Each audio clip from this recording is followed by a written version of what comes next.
Selamat pagi para netizen dimanapun kita berada, salam inspirasi bagi kita semua. Agak aneh juga ternyata ya, kenapa ya kok masih muncul terkait dengan adanya komunis ini begitu kan. Ini mewaspadai kebangkitan komunis. Bahkan Nasdem khawatir sistem pemilu tertutup jadi pintu masuk komunis gaya baru di DPR. Ya bisa jadi seperti itu begitu kan.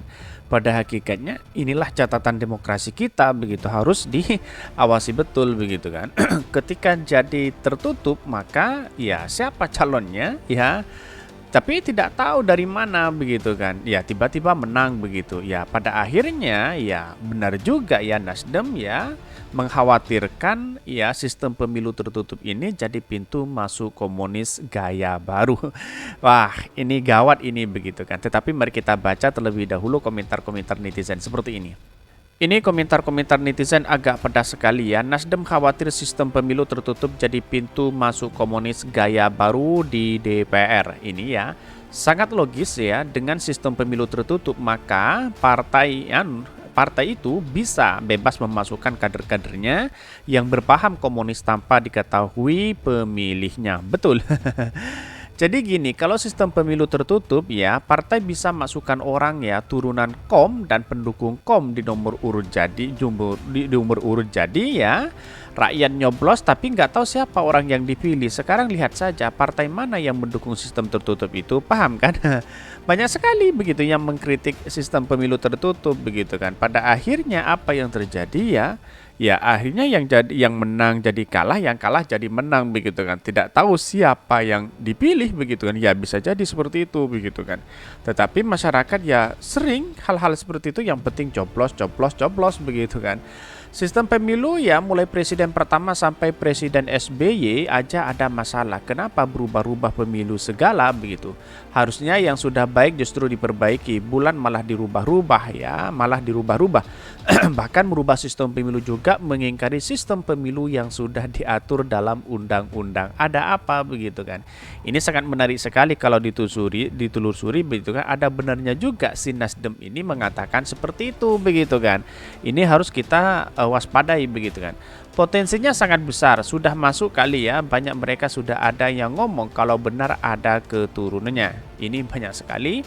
Sistem pemilu mulai presiden pertama sampai SBY aja ada masalah. Wow, tujuan dari parpol tersebut memang seperti itu. Ini yang menginginkan pemilu tertutup pasti partai komunis itu. Wow.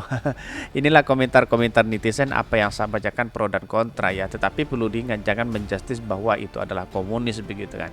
Tapi perlu diingat ya, kita kritik boleh tetapi rasa kebencian itu ya tidak boleh begitu kan. Untuk mengantisipasi kemungkinan pemilu tertutup, masyarakat harus cerdas dari partai politik yang sudah punya identitas yang jelas, jangan asal-asalan. Banyak yang mengkritik mereka sebenarnya begitu kan. Sepakat dan tujuannya penunda pemilu, tetapi mari kita baca terlebih dahulu ya beritanya seperti ini. Ini beritanya, Nasdem khawatir sistem pemilu tertutup jadi pintu masuk komunis gaya baru di DPR. Wow, sangat menarik juga begitu kan.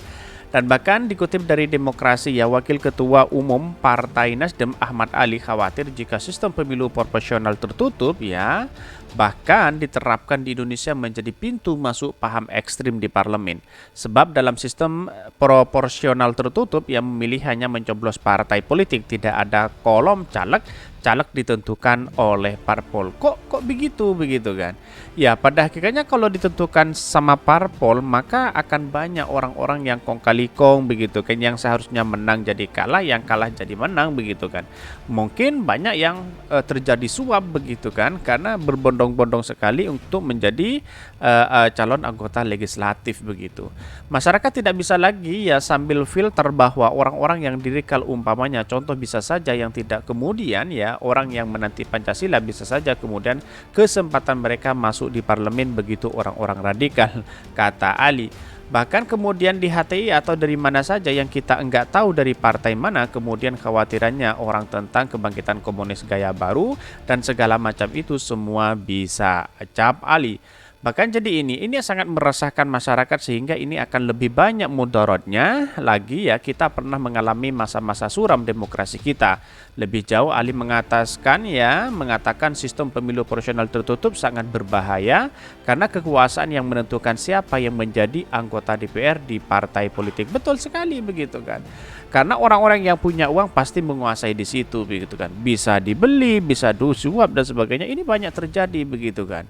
Bahkan kalau memang PDIP mengajukan proporsional tertutup ya wallahu a'lam, karena pada hakikatnya hanya satu yaitu partai PDIP begitu. Yang lain menginginkan adalah proporsional terbuka begitu kan. Nah, proporsional terbuka ini menunjukkan bahwa siapa yang harus kita pilih oleh rakyat begitu kan. Jadi kalau rakyat sudah proporsional tertutup, rakyat memilih siapa begitu. Jangan-jangan orang luar yang dipilih yang kemudian aspirasinya ya diberikan kepada orang lain begitu kan. Atau di luar daerah bisa jadi seperti itu begitu kan. Yang seharusnya dicoblos adalah daerahnya sendiri, daerah-daerahnya sendiri, lalu kemudian dicoblos dari orang lain begitu kan.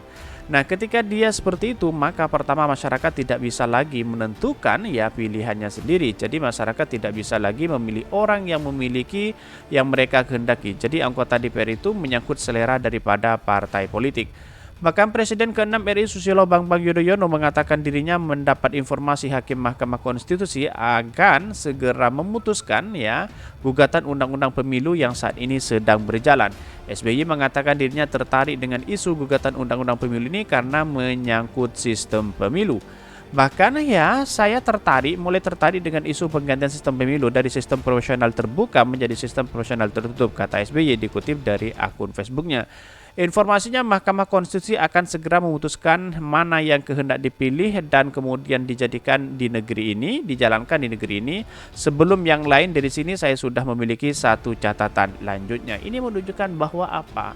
Kalau memang proporsional tertutup ya, karena proporsional tertutup itu menunjukkan bahwa seolah-olah banyak orang yang ditutupi begitu kan, sehingga ya tidak lagi memilih aspirasinya diberikan kepada daerahnya sendiri, justru diberikan kepada orang lain yang tidak tahu dari mana asal usulnya begitu. Itulah yang kemudian bahwa orang akan berspekulasi begitu kan, suap semakin banyak begitu kan. Jadi yang seharusnya sosialisasi ke masyarakat ya percuma aja begitu, karena memang yang menentukan itu adalah orang-orang parpol begitu. Jadi pada hakikatnya kalau seperti ini dilakukan, maka yang menjadi kendala penting kepada kita adalah masyarakat begitu kan. Masyarakat pasti banyak yang kecewa begitu, apalagi terkait dengan komunis ini begitu. Jangan-jangan sudah masuk di situ ya komunis ya, sudah daftar di situ ya, sudah zamannya adalah pemilu proporsional tertutup ya, maka kemudian ya akan bisa begitu kan ke situ begitu. Ya mau tidak mau ya apalah buat kalau ini sudah diputuskan oleh MK begitu kan. Tetapi perlu diingat ya, inilah catatan demokrasi kita begitu. Tidak hanya sewenang-wenang melakukan hal seperti itu begitu. Jadi menurut saya pribadi ini sudah baik sebenarnya demokrasi kita begitu, proporsional terbuka begitu kan. Proporsional terbuka itu menunjukkan bahwa aspirasi kita itu benar-benar diberikan kepada DPR itu begitu. Siapa yang harus kita pilih begitu kan. Masih lagi tanpa kalau sudah menentukan rakyatnya ya untuk kita pilih si A, si B dan si C ya, banyak suaranya itulah yang dipilih begitu kan. Ya bisa jadi yang saya katakan tadi, yang kalah bisa jadi menang, yang menang bisa jadi kalah. Ya bisa jadi seperti itu begitu. Wallahu a'lam begitu kan. Mungkin itu yang kami sampaikan, tonton terus channel dari podcast Rakyat ini karena ada berita-berita menarik dan viral setiap harinya. Salam para netizen, salam inspirasi bagi kita semua. Jangan lupa di subscribe channel YouTube Khodari Podcast Rakyat ini.